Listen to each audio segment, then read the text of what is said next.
Chapter 5, Part 1, The Ether Stick. The ether zombie thing limped closer. Vivi matched its pace, stepping backward. She reached for her scabbard only to find her sword missing. Of course. It's an ether stick, Lucius said.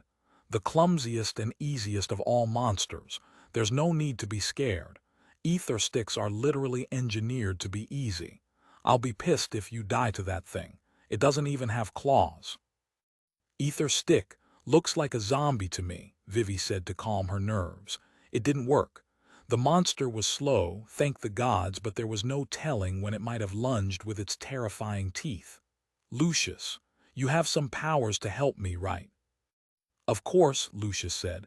Vivi felt him grinning inside her consciousness. I'm already enhancing your strength. I'll show you what my powers can do. Look at your fingers. Vivi barely felt stronger at all. She held out her hand, making sure not to take her attention from the monster. Something pulsed inside her veins, making its way to her fingers. When the power reached her fingertips, her nails grew by half an inch, turning to claws. The claws were the dullest, most miserable things she had ever seen. They were cracked and already falling apart. The claws wouldn't cut open an apple, let alone the monster in front of her. Vivi would have done better punching with her fists. Huh, Lucius said. That's weird. Looks like the teleportation cost a lot more ether than I thought. I need more ether. Kill it quickly, Miss Runesmith. Vivi's foot caught on something as she stepped backwards. She suffered a mini heart attack before regaining balance. You're not helping, she shouted. Don't you have any powers of your own? Lucius asked. Surely you can kill an ether stick on your own. Vivi gritted her teeth. Think, she told herself, it's clumsy. How can I kill it? She spotted her saving grace. The twilight elk's skull. The antlers were sharp, far sharper than Lucius's poor claws. Vivi rushed to it and picked up the skull with both hands and pointed its antlers at the zombie. Weapon in hand, her legs naturally moved to a basic sword stance. She had no sword, and she didn't know how to fight, but the posture made her footing secure. Grandpa had made her practice swinging a sword. A runesmith needed to know what a proper sword felt like to swing, he claimed, and that was only possible when one knew how to properly take a swing. The zombie kept limping without fear. It held out its arms toward the antler as if intending to grab Vivi's weapon. The thought of that creeped her out. Lucius, can you distract it? What? Lucius asked. Just kill it. What good will a distraction do? Poke it in the neck, Vivi said. Please. HMPH, Lucius said. He retracted from Vivi's body. Her nails returned to normal and the meager strength boost disappeared. Lucius looked annoyed as he flew around the zombie. Hey, idiot, Lucius shouted behind the zombie. My wielder is scared. Could you help me a little bit? The zombie turned around to swat at Lucius. The cat let out a yelp and flew back. That was when Vivi lunged. She thrust the elk's skull into the monster's body. One antler pierced its neck. The other hit the torso. The monster fell against the ground.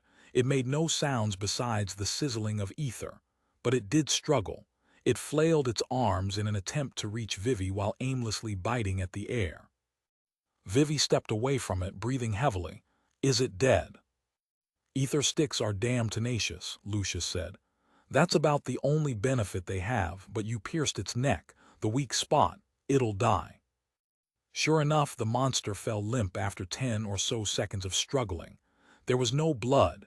Instead, the white aura leaked into the air, sizzling like a teapot. It was a strangely calming sound. Vivi let out a sigh of relief. We did it. Lucius skipped the congratulations, heading straight for the prize. Ah, the song of the abyss, he said. He licked his lips before gracefully flying to the monster's body. He stretched his paws as he landed. Then he breathed in. The mist-like wisps of ether flowed from the monster's body into Lucius's core. Ether transfer. Vivi had seen the process happen thousands of times, though she'd never been a part of it herself. She couldn't offer her ether to others, being indebted and all, and nobody had offered her ether, as anything she gained would simply disappear into her mountain of debt. Ether and trades were always handled by Grandpa instead. With her being connected to Lucius, however, she sensed something. She could feel Lucius's ether reserves growing. After collecting the monster's ether, Lucius's core carried exactly 28 ether. Her own reserves were still 100,000 in the negative. Lucius said with a loud cat moan. He looked ecstatic. 10 ether. That poor thing was worth 10. It's not enough. I need more ether. 10 ether. So much for one zombie, Vivi thought. Back on the surface, 10 ether would have fed her and Grandpa decent meals for an entire month. Chapter complete. If you enjoyed it, like, comment, and subscribe for more light novel adventures. Part 2 is ready, so don't miss it.